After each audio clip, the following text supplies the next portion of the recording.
여러분 혹시 여러분은 누군가의 허물이나 실수를 덮어준 적이 있으십니까? 그 사람이 한 짓이 다 뭔지 알아요. 뭘 했는지 알아요. 괘씸합니다. 그러나 모른 척 조용히 넘어가 준 적이 있으신지요? 혹은 내가 덮어주긴 뭘 덮어줘? 덮어주면 되겠어. 잘못했으면 밝혀내야지. 자기 잘못도 깨닫고 벌도 받고 그래야 정신 차리지. 이러면서 덮어주지 못하고 늘 이렇게 들추어내고 폭로하고 하는 그런 사람은 내가 아니었는가? 마태복음 1장 19절에 이런 말씀이 나와요. 같이 읽읍시다. 그의 남편 요셉은 의로운 사람이라 그를 드러내지 아니하고 가만히 끊고자 하여.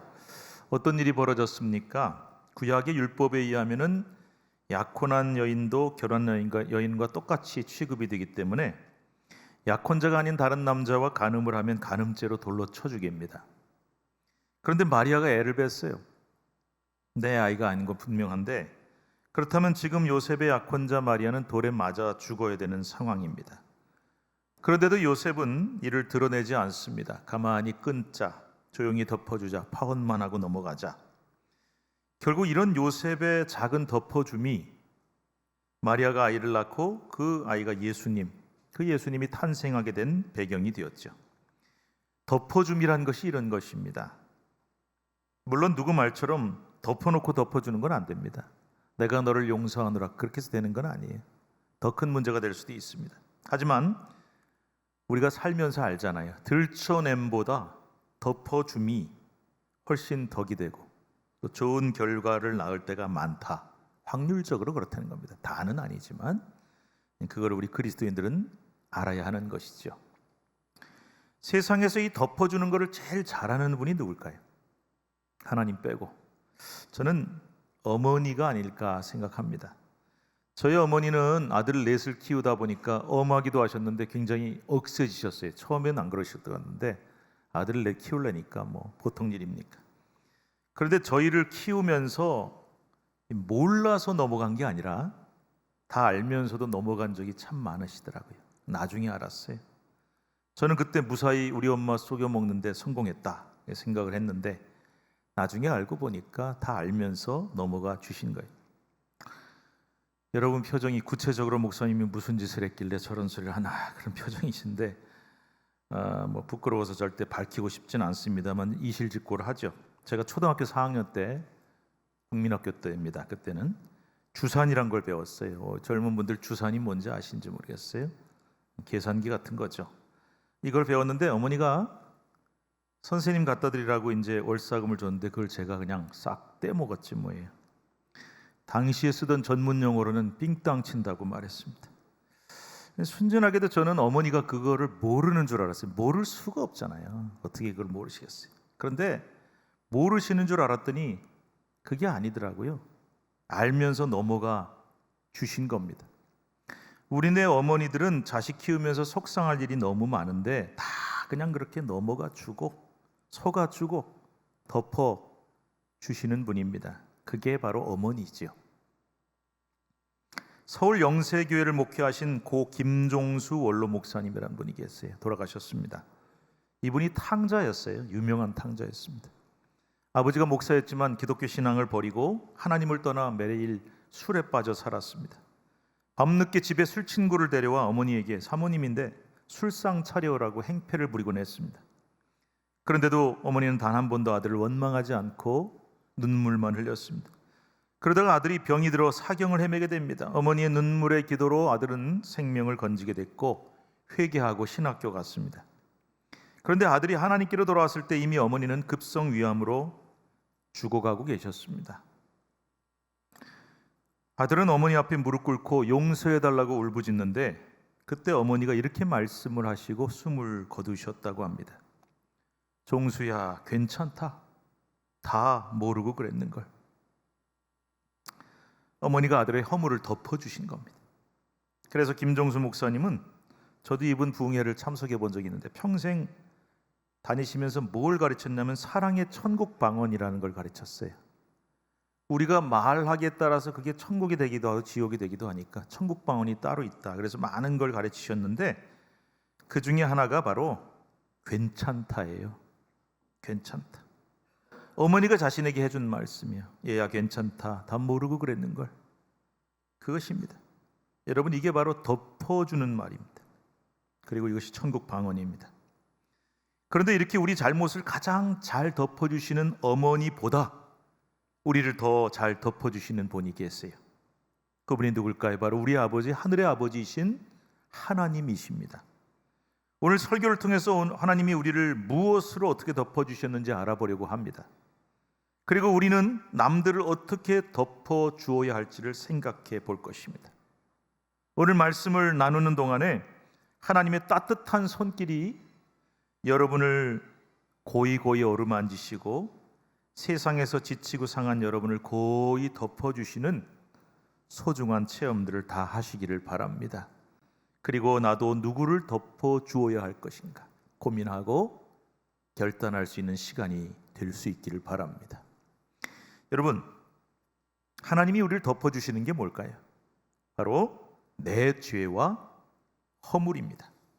이 죄를 덮으신다는 것이 성경의 아주 가장 중요한 주제 중에 하나예요. 사진에 나오는 자그마한 모자는 그 이름이 키파라고 불려집니다. 유대인들이 쓰는 모자입니다. 이스라엘 성지순례 갔을 때 통곡의 벽에 들어가려고 했더니 이 키파를 안 쓰면 안 된다 그래서 제가 하나 사뒀는데 여러분께 좀 보여드리려고 아무리 찾아도 작년에 이사하면서 어디를 갔는지 도무지 찾을 수가 없네. 이 키파라고 하는 말이, 이 모자의 이름이 히브리어 카파르라고 하는 동사에서 나왔습니다. 카파르라는 동사는 덮다는 뜻이에요. 영어로는 카바라고 번역을 합니다. 영어하고 발음이 비슷하죠? 이 카파르라고 하는 동사가 사용된 경우가 또 있어요. 레위기 25장 9절 말씀 읽읍시다. 일곱째 달 열흘날은 속죄일이니 너는 뿔나팔 소리를 내되 전국에서 뿔나팔을 크게 불. 천국이 왜 나와요? 전국인데 전국에서 뿔나팔을 크게 불지며. 자, 히브리의 종교력에 7월 10일이 속죄일이에요. 큰 대자를 붙여서 대속죄일이라고도 불리는 날, 그날 하루. 이날 대제사장이 하는 일이 뭐냐면 이스라엘의 온 국민들 전체를 위해서 속죄제를 하나님 앞에 드립니다. 평상시는 백성들이 각자 죄를 지면은 자기 죄 때문에 속죄 제물을 각자 드리는 날인데 이날 하루는 이스라엘 전체 백성을 위해서 대제사장이 속죄 제물을 하나님께 드리는 날이에요. 이날 하루만 대제사장은 지성소에 들어갈 수가 있습니다. 그런데 이 대속죄일을 히브리 말로 뭐라고 부르냐? 욤키푸르라고 불러요. 옛날에 중동 전쟁이 일어나서 중동 사람들이 이스라엘 쳐들어갈 때 이 대속죄일에 쳐들어가면은 저 사람들 싸움 안 할 거다 이렇게 생각했는지 그래서 욤키푸르 전쟁이라고 불러요. 그 전쟁. 욤이란 말은 날, 데이란 뜻이 있어요. 키푸르란 말은 아까 설명한 히브리어 카파르에서 나온 말이에요. 카파르 뜻이 뭐라 그랬죠, 여러분? 덮다, 카반다. 그러니까 성경이 말씀하는 속죄가 뭐냐 이거예요. 우리는 그냥 죄 사함을 받는다 이렇게만 알고 있는데 성경은 속죄가 뭐냐? 죄를 덮어주는 것이다. 이렇게 말씀한 겁니다. 여러분, 이것이 굉장히 중요해요. 우리의 죄는요, 인간의 힘으로는 도저히 해결할 수가 없다는 거예요. 너무 크고 무서워서 인간은 그 어떤 공로나 노력을 할지라도 어떤 대가를 치를지라도 절대 우리 죄를 없앨 수가 없어요. 그러나 하나님이 어떻게 하셨냐? 우리 죄를 그냥 덮어주신 거예요. 하나님은 우리 죄를 다 알고 계세요. 괘씸하죠. 도저히 용서할 수 없는 심각한 죄지만 하나님이 말씀하신 거 얘야 괜찮다. 다 모르고 그랬는 걸 하고 우리 어머니처럼 덮어주시는 게 속죄예요. 많은 그리스도인들이 착각을 합니다. 내가 하나님 잘 믿어서 속죄받은 것. 물론 믿음으로 죄사함을 받는 건 맞아요. 그런데 우리 믿음이 얼마나 대단하길래 그 무서운 죄를 다 덮어요. 내가 예수 잘 믿고 신앙생활 열심히 해서 내가 죄사함 아니에요. 아무리 해도 안 돼요. 그냥 하나님이 덮어주신 거예요. 하나님이 우리 죄를 덮어주셔서 우리는 용서를 받았고 의인이 될 수 있는 겁니다. 이 놀라운 사건을 이사야서 43장 25절에 이렇게 표현하고 있습니다. 읽읍시다. 시작. 나 곧 나는 나를 위하여 내 허물을 도말하는 자니 내 죄를 기억하지 아니하리라. 여기 도말이라고 하는 상당히 어려운 한자가 등장합니다. 성경에는 좀 어려운 낱말들이 많아요. 한자들이 많아요. 진흙도자에 바를 말자에 진흙을 발라. 하나님이 진흙을 왜 바르지? 요즘은요 벽이 좀 더럽다 그러면 페인트 칠을 싹 하잖아요. 깨끗하게. 옛날에는 진흙으로 칠을 했어요. 그러니까 이게 무슨 말이냐면 하나님이 우리의 더러운 죄와 허물을 가려주셨다는, 기억하지 않으신다고 그랬잖아요. 내 죄를 기억하지 아니하리라. 기억하지 아니하리라. 기억하지 못하시는 게 아니에요. 그 차이를 아시겠습니까? 어마어마한 차이예요. 기억 안 하시는 거예요. 기억을 못 하시는 게 아니라. 여러분 분명히 아셔야 돼요. 하나님이 기억력이 참 나쁘셔서 야, 너 작년에 뭐 했지? 그리고 잊어버리신 게 아니란 말이에요. 우리 하나님은 전지전능하신 분이세요. 지혜와 명철이 끝이 없는 분이. 기억력 엄청 좋으세요. 우리가 옛날에 했던 요만한 것도 다 아세요. 다 기억하세요. 절대 안 잊어버리세요. 그런데 다 알고 계신데 다 기억나시지만 그래서 생각하면 할수록 괘씸하고 화나실 법도 하건만 일부러 기억하지 않으시는 겁니다. 따라합시다. 기억 못하시는 게 아니라, 더 크게 해요. 기억 못하시는 게 아니라 기억 안 하시는 겁니다. 기억 안 하시는 거예요. 잊어버려 주신. 그래서 우리 죄와 허물을 일부러 잊어 주시는 거란 말이에요. 이게 바로 죄를 덮으시는 거예요. 찬송가 255장 3절에 이런 가사가 나와요. 너의 죄 사하여 주사 기억 아니하시네. 너의 죄 사하여 주사 기억 아니하시네. 이 가사처럼 하나님은 기억 아니하시는 겁니다. 다 알면서 일부러 잊어주시고 덮어주시는 겁니다. 그러니까 우리가 살았지. 만약 하나님이 그 엄청난 기억력과 명철하심으로 우리의 지은 모든 죄를 낱낱이 기억하신다. 수십 년 전에 내가 저지른 요만한 작은 허물과 실수까지도 남들 몰래 숨어서 한 그것까지 다 기억하신 다음에 그거를 다 들춰내시고 추궁하시면 우리는 살 수가 없어요. 저도 못 살고 여러분도 못 살다. 우리 다 죽어야 돼요. 그런데도 덮어주셨다. 이게 바로 카파르이고 이것이 바로 죄의 용서고 속죄인 것입니다. 이렇게 하나님이 덮어주시고 잊어주셔서 우리가 죄의 용서받아 의인이 되고 하나님의 자녀가 된 줄로 믿으시기 바랍니다. 그래서 오늘 시편 본문 85편 1절 2절에 이렇게 말씀하셨어요. 읽읍시다. 여호와여 주께서 주의 땅에 은혜를 베푸사 야곱의 포로된 자들이 돌아오게 하셨으며 주의 백성의 죄악을 사하시고 그들의 모든 죄를 덮으셨나이다. 여러분, 우리가 내 노력이나 공로로 죄사함을 받은 것이 아니에요. 내가 잘해서 죄 용서받은 것이 아니란 말이에요.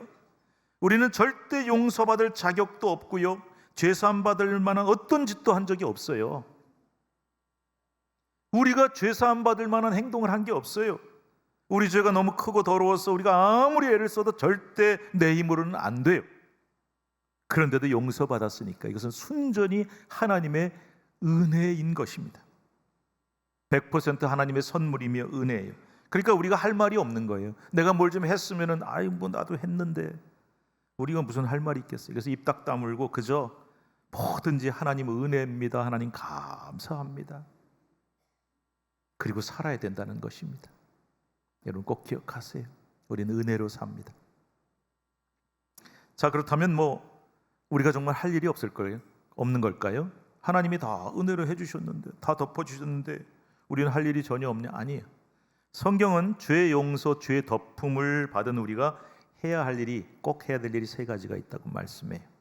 첫째가 뭐냐? 같이 읽겠습니다. 시작. 우리도 덮어야 한다. 뭘 우리가 덮어야 되냐? 남의 허물이요? 남의 죄요? 맞아요. 그런데 그거는 이따가 마지막에 얘기할 겁니다. 우리가 남의 죄를 덮어주기 전에 먼저 내 자신이 덮어야 될 게 있어요. 그게 바로 뭐냐? 죄입니다. 따라합시다. 죄. 죄 아시죠? 죄 말고 죄, 나무 태운 죄. 다니엘 9장 3절 말씀 읽겠습니다. 시작. 내가 금식하며 베옷을 입고 죄를 덮어쓰고 주 하나님께 기도하며 간구하기를 결심하고. 이스라엘 백성들은 하나님 앞에 회개 기도를 진정으로 드릴 때 뭘 했냐? 베옷을 입고 죄를 머리에 덮었었어요. 매년 사순절 시작할 때 주보에 이런 광고가 나갑니다. 이번 수요일은 주님의 고난과 죽으심을 묵상하고 동참하는 사순절이 시작되는 날입니다. 사순절은요, 주일에 시작되는 게 아니라 이 수요일에 시작이 돼요. 그 수요일의 이름이 바로 죄의 수요일입니다. 죄를 뒤집어 쓰는 수요일이란 뜻이. 즉 사순절은 뭐냐 이거예요. 사순절은 나를 위해 죽을 수밖에 없는 나를 위해 십자가 위에 달리신 주님 앞에서 나는 죄인입니다라는 가슴을 찌는 회개로 시작해야 한다는 겁니다. 그래서 죄를 덮어쓰는 수요일이라는 이름이 붙은 거예요. 그러니까 여러분 앞으로 주보에 제2 수요일입니다 그러면 이건 뭔가 그러지 마시고 꼭 그 의미를 아시고 그 수요일부터 사순절 기간은 머리에 죄를 직접 뒤집어 쓰지는 못할 망정 마음으로 진정 하나님 앞에 회개하면서 내 죄를 하나님 앞에 아뢰고 내 죄를 아파하며 통회 자복하는 심정으로 사순절을 시작하실 수 있기를 바랍니다. 자, 정리해 봅니다. 우리 죄를 하나님이 덮어주셨어요. 그런데 우리는 덮어주셨으니까 이제 됐네가 아니라 우리가 해야 할 일이 뭐라 그랬어요? 우리도 뭘 덮어쓰라? 죄를 덮어쓰라. 가만히 있지 말고 해결됐으니까 끝난 게 아니라 죄를 덮어쓰는 감절한 심정으로 하나님 앞에 회개 자복할 수 있어야 한다는 것입니다. 따라합시다. 하나님이 덮으시면 나는 덮는다. 하나님이 내 죄를 덮어주셨으니까 나도 죄 덮고 뒤집어 쓰고 회개합니다. 이런 고백이에요. 두 번째로 우리가 해야 될 일이 있습니다. 같이 읽겠습니다. 화면 보여주세요. 시작. 다시는 죄로 돌아가면 안 된다. 하나님이 우리 죄를 덮어주시면 우리가 또 해야 할 일이 뭐냐? 오늘 본문 시편 85편 8절 말씀 읽읍시다. 내가 하나님 여호와께서 하실 말씀을 들으리니 무릇 그의 백성 그의 성도들에게 화평을 말씀하실 것이라. 그들은 다시 어리석은 대로 돌아가지 말지로다. 다시 어디로 돌아가지 말라고요? 어리석은 대로 돌아가지 마라. 그렇습니다. 우리가 하나님께서 우리 죄를 덮어주셨어요. 죄를 사하셨어요. 그런데 우리가 해야 될 일이 뭐냐? 절대 거기로 돌아가면 안 돼. 어리석은데 그게 뭐냐면요, 다시 똑같은 죄를 반복하는 어리석은 짓을 절대로 하지 말라는 겁니다. 베드로후서 2장 22절에 이렇게 말씀해요. 읽읍시다. 참된 속담에 이르기를 개가 그 토하였던 것에 돌아가고 돼지가 씻었다가 더러운 구덩이에 도로 누웠다 하는 말이 그들에게 응하였도다. 사람이 말이에요, 전혀 사람답지 못하고 인간답지 못한 일을 하면 사람들이 그러더라고요. 뭐만도 못해요? 개, 돼지만도 못. 근데 저는 아무리 생각해도 개, 돼지가 억울할 것 같아요. 우리가 뭐 이렇게 큰 죄를 졌냐? 여러분 심한 욕설처럼 들릴지 모르겠는데 이게 어머니 성경에 나오는 말이거든요. 왜 그런 표현이 났냐면 개, 돼지가 뭐가 문제냐? 개는요 토한 것을 도로 먹어요. 저도 본 적이 있어요. 돼지는요, 아유 우리 돼지 이쁘다 그래서 아무리 깨끗이 씻어가지고 목욕시켜서 향수 뿌려주고 보내도 다시 더러운 똥구덩이로 돌아가 뒹굽니다. 그 속성을 얘기하는 거예요. 인간 중에서도 개나 돼지보다, 아니 그보다 더 못한 짓을 저질러 놓고는 그 죄를 계속 반복하면서 죄의 구덩이에서 헤어나오질 못하는, 계속 뒹구는 사람이 있다는 겁니다. 성도들 중에도 하나님의 용서를 받았음에도 불구하고. 그래서 성경은 우리가 죄를 지어 하나님께 도저히 용서받을 수 없는 존재지만 용서받았어요. 도저히 덮어줄 수 없는 허물인데 하나님 덮어주셨어요. 그렇다면 그 죄를 또다시 반복하지 말아라. 이렇게 엄중히 말씀하시는 겁니다. 마지막 셋째, 같이 읽읍시다. 시작. 나도 덮어줘야 한다. 하나님이 내 죄를 덮어주셨기 때문에 나도 남을 덮어줘야 된다. 남의 죄와 허물, 덮어준다는 말의 반대말은요, 들춰낸다예요. 폭로한다예요. 지적한다예요. 누가 그러더라고요? 까발린다입니다. 이 비속어죠, 비속어. 안 좋은 말이죠. 근데 제가 가만히 보니까 요즘 세상은요, 진짜 그 사람 말대로 막 다 까발리는 세상이, 덮어주는 세상은 아닌 것 같아요. 제가 국회 청문회를 보는데 무시무시하더라고요.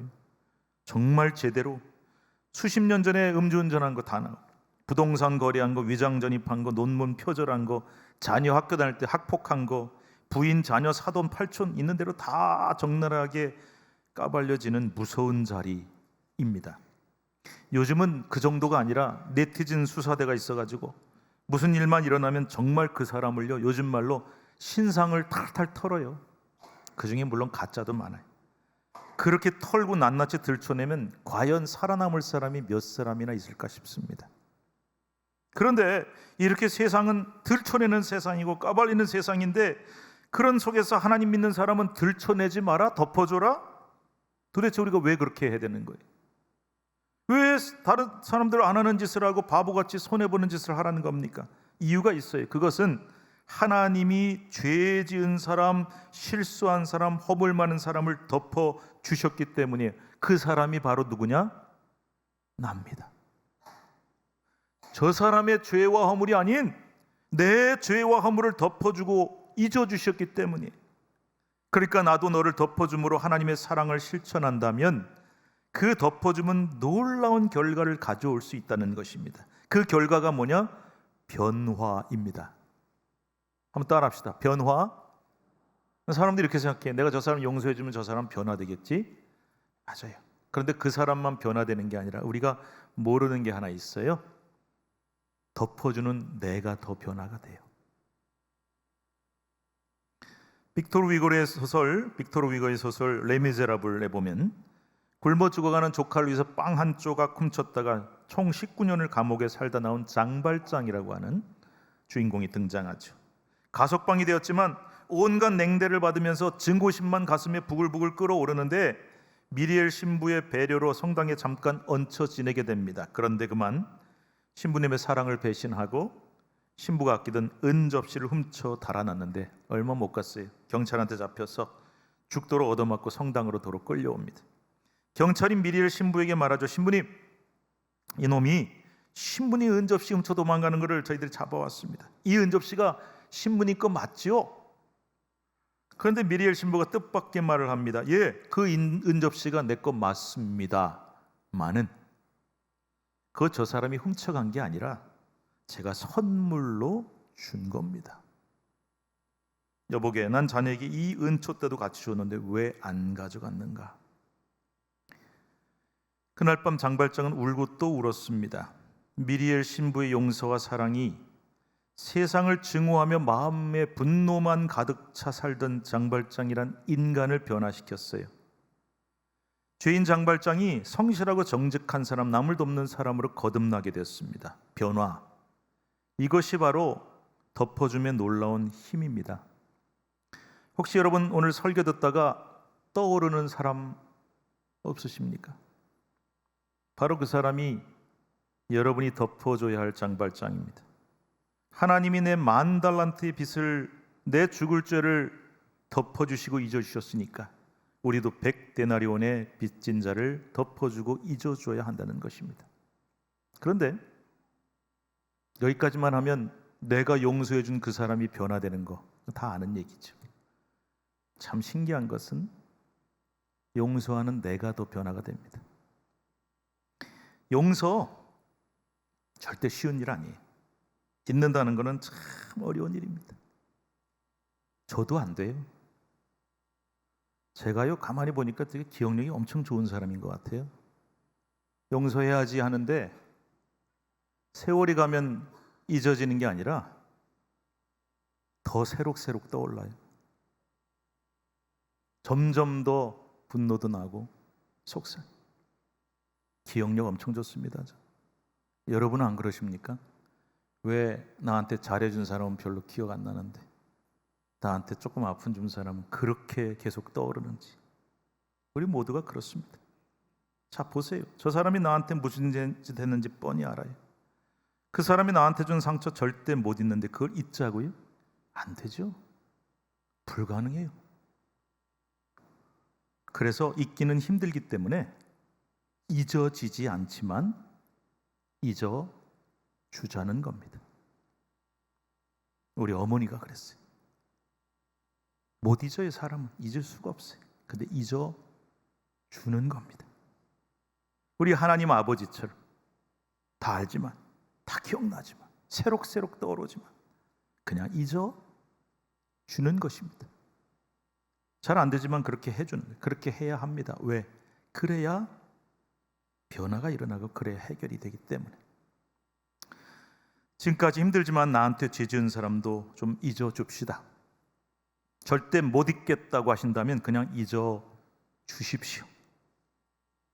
지금까지 교회 안에서 신앙생활 하다 보니까 뭐 이런저런 일로 서로 불편하고 힘들었던 일이 있다면 잊어 줍시다. 교회가 혼란스러울 때 그분이 무엇을 했든 어떤 말을 했든 다 잊어 줍시다. 교회 싫다고 나갔던 분들, 떠났던 분들도 다 잊어 주시고 혹이라도 돌아오면 언제 그랬냐는 듯이 반갑게 맞이해 주십시다. 제가 우리 교회 오는 과정에 그분이 찬성했든 반대했든 다 잊읍시다. 그것은 그냥 서로 생각이 좀 달랐던 것뿐이에요. 저는 다 잊었습니다. 목사님 대단하십니다. 아니요, 그게 아니라 그게 맞기 때문에. 그래야 우리가 잊어줘야 우리가 함께 같이 앞으로 나아갈 수가 있기 때문에. 더 나은 미래를 향해 가는 방법은 그거밖에 없기 때문에. 그게 하나님의 뜻이기 때문에. 아무쪼록 저와 여러분이 남을 덮어줄 수 있는 믿음과 용기를 가질 수 있게 되기를 바랍니다. 대단한 용기가 필요합니다. 하나님이 잊어주셨으니 나도 잊어주겠습니다. 하나님이 덮어주셨으니까 나도 덮어주겠습니다. 신기하게도 세상의 모든 일은 덮어줌으로 거의 해결됩니다. 근데 다는 아닙니다. 참 이상하죠? 나는 용기 내서 용서해줬는데, 덮어줬는데 더 심하게 굴고 더 못되게 구는 사람도 있어요. 근데 그 사람 때문에 우리가 용서를 포기할 수는 없는 거 아니겠습니까? 우리 교회가 세상과는 달리 덮어주는, 하나님의 덮어줌의 은혜가 나타나는 장소가 될 수 있기를 바랍니다. 어느 안 믿는 사람이 그러더라고요. 뭐 교회 다니는 사람하고 세상 사람하고 다른 게 뭐가 있습니까? 생긴 것도 똑같고 하는 짓도 똑같고 성질 부리는 것도 똑같아요.